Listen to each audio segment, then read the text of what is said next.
Regardez cette carte de l'URSS. Lorsqu'il y a dislocation de l'Union, en 86 des États-Unis, il y a 10 000 km d'ouest en est, et le pays s'étale sur 11 fuseaux horaires. C'est un pays riche, avec de considérables ressources en minerais et en énergie. Un gros potentiel hydroélectrique grâce aux fleuves, la Volga, l'Ob, l'Ienisseï et la Lena, pour ne citer que les principaux. Du gaz et du pétrole dans la région de la Volga, dans le nord-ouest et en Sibérie occidentale. Des bassins charbonniers à l'est de l'Ienisseï, dans la région du Kouzbas et près du lac Baïkal. On peut citer aussi des mines de fer, de cuivre, de zinc, de diamants et d'or en Sibérie orientale en particulier. Donc la Russie est un pays riche et pourtant c'est une puissance pauvre. Alors pourquoi ? Elle est une puissance avec ses ressources qu'on vient d'évoquer, cette superficie, sa population, son armée et ses capacités stratégiques, son poids diplomatique, l'étendue de ses aires d'influence, mais elle est un pays pauvre parce qu'elle est handicapée économiquement.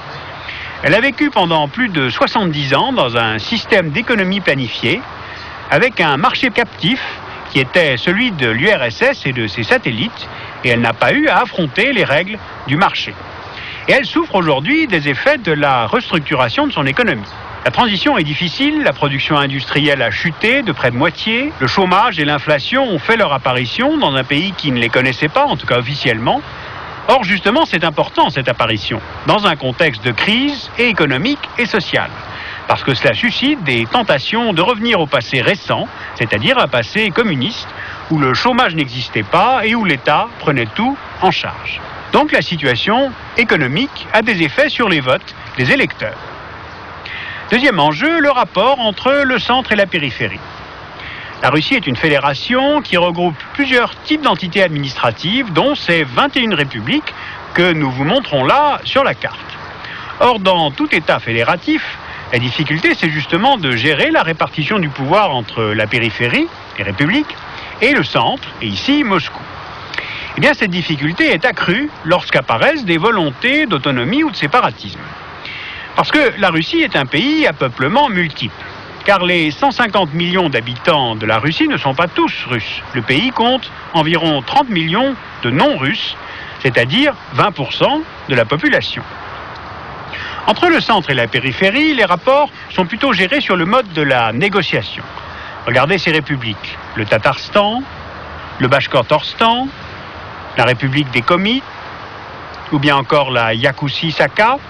Toutes ces républiques ont trouvé avec Moscou des modes de partage des pouvoirs, peut-être en perspective de toucher enfin les dividendes de leur richesse et celle de prendre en main, en tout cas partiellement, leur avenir. Ces perspectives ont incité les républiques à la négociation. Sauf que parfois, la volonté séparatiste prend des formes violentes, et l'exemple évidemment qui vient à l'esprit, c'est celui de la Tchétchénie. La Tchétchénie est dans le Caucase, et évidemment, le souvenir de la conquête russe du Caucase au XIXe siècle est encore très présent. Mais l'enjeu aujourd'hui, je crois, s'est déplacé. La guerre en Tchétchénie sert d'exemple, voire de test pour empêcher l'éclatement de la fédération. Parce qu'au fond, le message c'est « voilà ce qui peut vous arriver si vous voulez quitter la fédération ». En outre, la Tchétchénie sert au président Yeltsin dans cette élection présidentielle pour se montrer dur et vis-à-vis de la droite russe et vis-à-vis de l'armée russe. Résultat, on emploie une fine stratégie militaire, c'est-à-dire on écrase tout, et ce n'est pas là un point de vue, mais une simple relation des faits.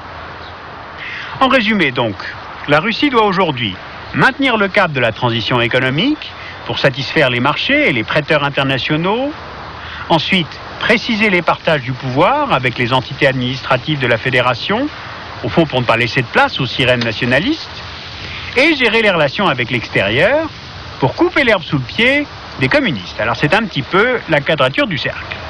Donc on en vient maintenant aux relations avec les anciennes républiques de l'URSS. Ce sont maintenant des États à part entière, et nous voulions évoquer le cas original d'un pays voisin qui affiche le désir justement de se rapprocher de Moscou. Et ce pays, c'est la Biélorussie. La Biélorussie fait frontière avec la Pologne, la Lituanie, la Lettonie et l'Ukraine, et c'est donc une des zones tampons entre Moscou et l'Europe occidentale. Avant de devenir un État, c'était une région qui a été divisée pendant plusieurs siècles entre Polonais et Russes. Et les Biélorusses, trop polonais pour être russes et trop russes pour être polonais, ont développé paradoxalement une sorte d'identité nationale justement dans le cadre de l'URSS. Ils y avaient une république, l'économie du pays était devenue florissante et le pays était sous la protection du parapluie militaire soviétique. Ce qui explique peut-être l'attachement des Biélorusses à l'Union soviétique et leur réticence vis-à-vis de l'indépendance en 1991. Eh bien justement, et là c'est une première depuis la fin de l'URSS, Minsk et Moscou ont signé un traité le 2 avril 1996 qui prévoit un certain degré d'intégration économique et politique entre les deux pays. Alors pourquoi ? Côté biélorusse, il semble que Minsk ait agi par nécessité. L'économie du pays s'est effondrée avec la dislocation de l'URSS. C'est une économie de transformation qui est dépendante pour ses importations, notamment en gaz. Vous voyez sur la carte le tracé des principaux gazoducs, mais aussi pour ses exportations, conçues pour des clients de type URSS. Le président biélorusse Loukachenko espère que ce rapprochement avec Moscou va redynamiser l'économie de son pays. Côté russe, maintenant, à vrai dire, on ne voit pas bien l'intérêt pour Moscou d'alourdir ses propres difficultés économiques en prenant en charge en plus celles de la Biélorussie.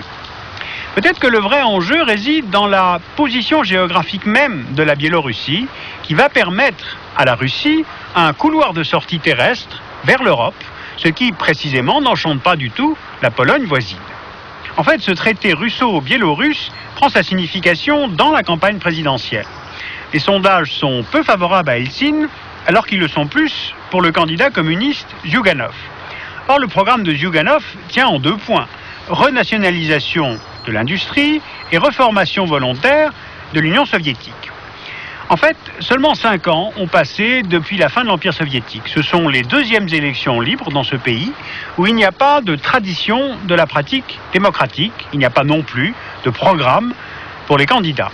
Alors c'est peut-être pour cela que et l'armée russe et les enjeux de politique intérieure prennent en otage la politique régionale de la Russie.